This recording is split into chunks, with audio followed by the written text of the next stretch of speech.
So another factor that could affect labor, or another factor that could affect productivity is capital. So when we're talking about capital here, it can be linked to two things.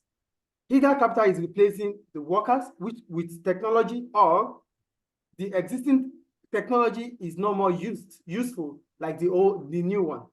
I'm going to say that again. For Like capital, I'm going to say capital. Okay.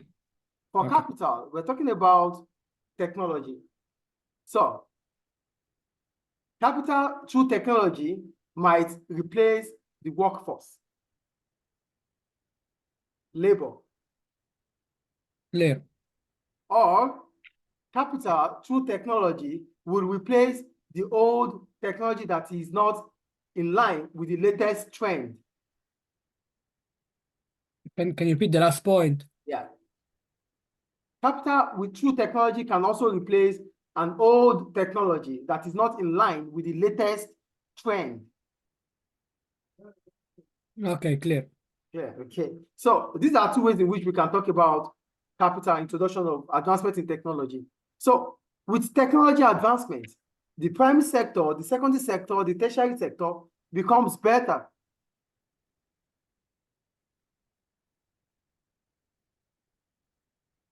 It's clear, Mr. It's clear. Okay. So how does the primary sector becomes better? They can use drones for agriculture. The secondary sector, they have more equipment. Yeah. What do you mean drones, Mr.? Drones to plant crops instead of using people to plant it.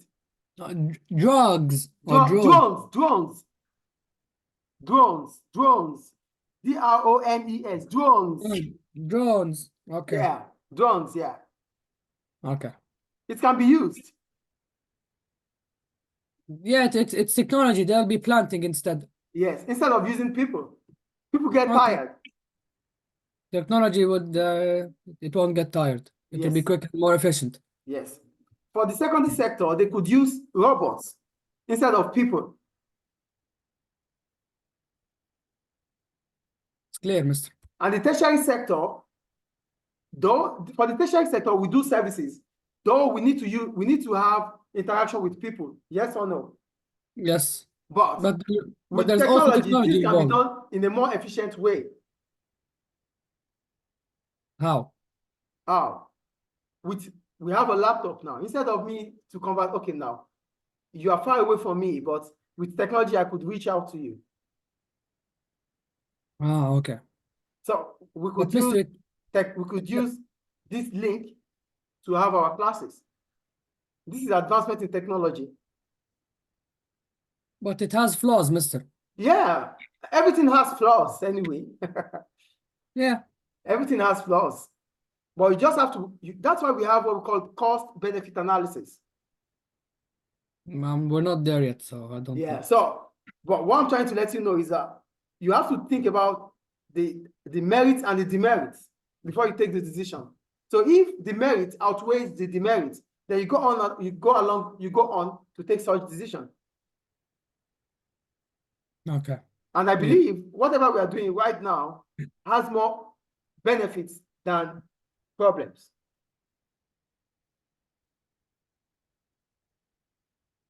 Yes or no? It's clear, Mister. Yes. Yeah, okay, then we'll move on. Okay. The division of labor, are you there? 1 second. Yeah, division of labor. I'm here. All right. So when we talk about division of labor, we're talking about the breaking down of production process into different stages, and each stage can be performed by different people. I'm going to say that again. There's production, right? Yes. It involves people, yes or no? Yes. So instead of allowing everybody to work in that production, we are going to split this production into different stages, and each stage will be performed by different people.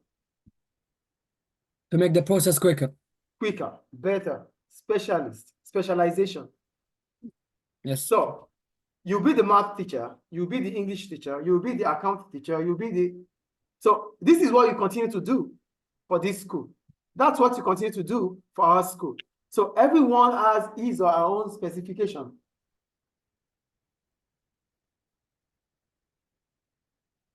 Do you get division of labor here? It's clear, Mister. It's clear. Okay, great. So that is what division of labor is. And one thing again is that division of labor would lead to specialization.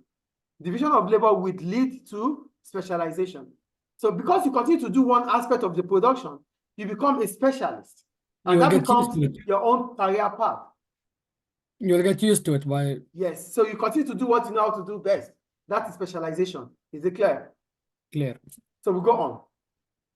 Division of labor and the worker. An individual worker will benefit from focusing on one specific work task, but there will also be some disadvantages. So what are the advantages of division of labor to the workers? And what are the problems of division of labor to the workers? We start with the advantages. Yes? The advantage there means they will be specialized in one certain thing, which means they will get used to it. Yes, and they will be happy doing what they know how to do best. But Mister, they might get bored of it, Mister. Yeah, if they continue to repeat the same task. They'll get bored. And that could reduce their productivity. The production potential. And they will be demotivated. They might be demotivated. So let's read anyway. Focusing on the same task allows the worker to become more skilled at doing that task. It is often said that practice makes perfect, and constant repetition of the same task will usually mean a worker will get better and better. Therefore, workers with well-practiced skills will be able to find employment more easily. Also, the more highly skilled they are, the more they are likely to get paid. Workers can also learn new skills or improve their existing ones. So, advantage of division of labor is this. It allows workers to become specialists. Okay. And as soon as they become specialists, they could be paid heavily. Because they're professional at that one specific job. Because the demand for specialist job is always higher than the supply. Wait, can you repeat the demand for specialist job is always higher than the supply. The demand is higher than the supply for it. Yes. As a result, they need to attract them with better payments. Okay. Also, division of labor allows you to improve your existing skills. Are they clear? So you will become a better specialist. Yes. At the end of it all, you will be happy because you are doing what you know how to do best. You'll be benefiting and you won't be losing on anything. You will be happy. Job satisfaction. Clear. All right. So what are the problems about division of labor to the workers? One of the main problems with specialization is that the worker can become boring because of its repetitive. Because it is repetitive. That means you continue to do the same task. That gets boredom. And if this happens, you might be less productive.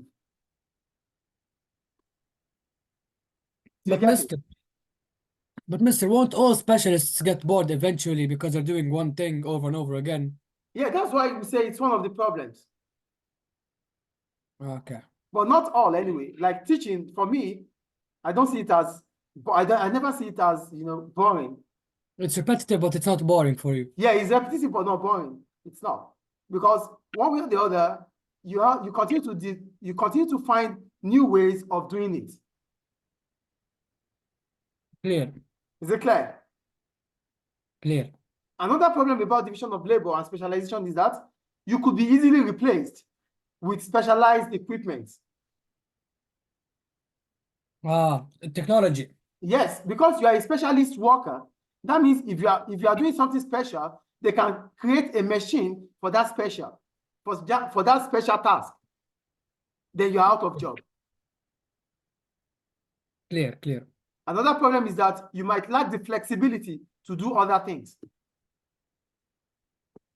So you'll be just, what do you mean? You might lack the flexibility. You might not be able to do other things. Because you're lacking the skills for it. Yes. Clear. So we go to division of labor and businesses. So what are the advantages of division of labor to a business? Number one, efficiency is improved because through specialization, workers can perform tasks more quicker and more accurately. So specialization means you are employing the right person to the right position. Yes or no? Yes. And this brings about efficiency. And when there's efficiency, mistakes will be less. Productivity will increase. Clear? Clear. The second one, a greater use of specialist tools, machinery, and equipment is possible when workers are specialized. What are they saying here? because they are specialist workers, they will understand how to use the equipment very well. Just like I am a teacher right now. You can't give me a clipper to barb a hair. I would not know how to do it. Yes or no? Can you repeat it again? They'll give you a I'm a clipper. teacher, right? Yes. What I can use is the marker, the laptop. I will use that well. The projector, I will use that well. Yes or no? Yes. Can I use a clipper to barb hair very well? No, because it's Because not your I'm not job. skilled at that. Yes, you're not So, qualified. yeah, so specialization will bring about effective way of using specialist tools. Clear. Is it clear? Clear. The third advantage of specialization or division of labor to businesses is production time is reduced because workers do not have to waste time moving from one task to another. Because they know what they are doing, they won't be wasting time. They'll be stuck to one thing. They won't have to waste time on other things. Yeah, they won't have to. Clear. And they won't have to even waste resources.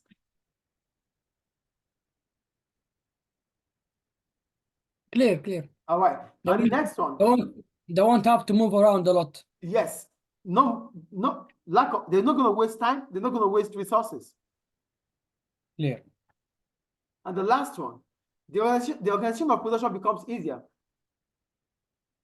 because you have put the individuals who know how to do the job there.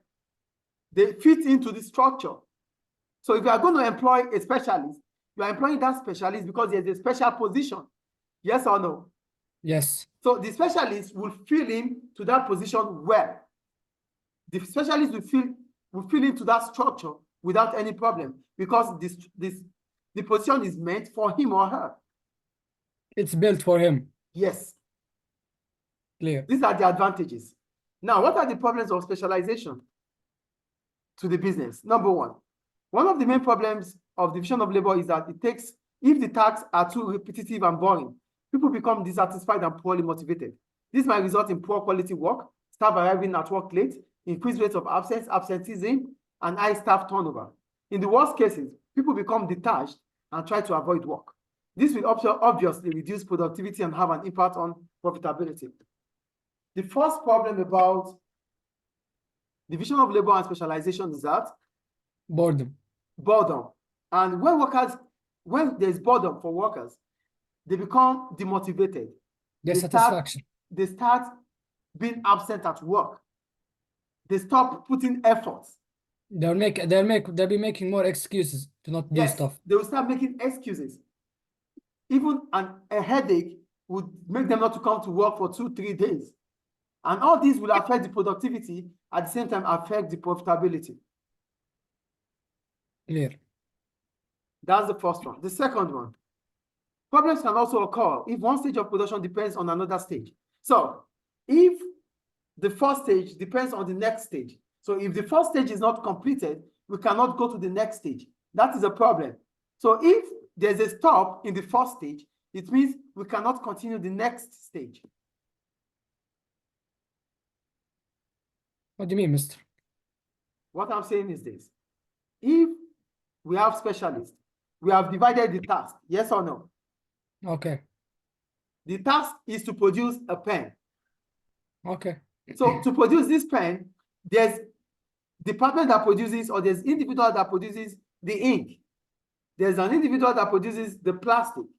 So that means one stage depends on another, yes or no? Yes, if one messes up, the other will also mess up. If the first stage is not done, we can't move to the next stage. So if the first stage is stopped based on workers, then the next stage cannot be completed. This is what we call interdependence. Yes, when the one thing is one stage depends on another. Yes. So if the first task is not complete, you can't move to the next task. Yes, I got it. So we call this over interdependence. Is it clear? Clear. And the third one, lack of flexibility. The specialization may result in a loss of flexibility in the workplace. For example, if a highly skilled and specialist worker is absent and there's no one else with those skills, production may be disrupted. So, because this position or this job is done by a specialist worker, he or she is absent, the job cannot be done because other people do not have the flexibility to do it. Clear. Production will stop. Any question about that? No. So we have the case, we have the example, multiple choice question. Number 1, which of the following is a non-financial method of motivating workers?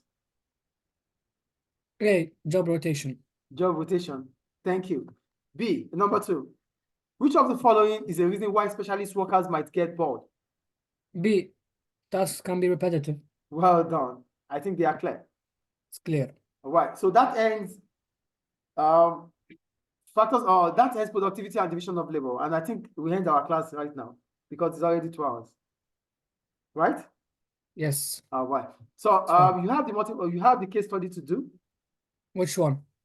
I'm going to, as soon as I'm done with this, I will send you the ones you have to do. Okay, send it and give me the questions as well. Definitely, I will do that. Any Okay. question up to now? Mister, I have one question. That's it. Yes, I'm with you. I am with you. Mister, can you go back to division of labor and businesses? Definitely. Definitely. I'm Okay. going back there now.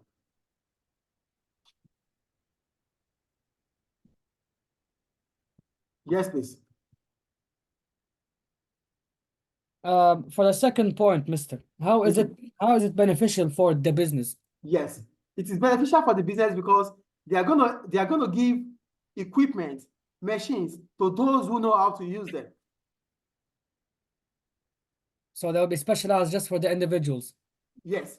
Just imagine if, like I made the example of me using a clipper. Do you know, because it's not my job, I could get this clipper spoiled.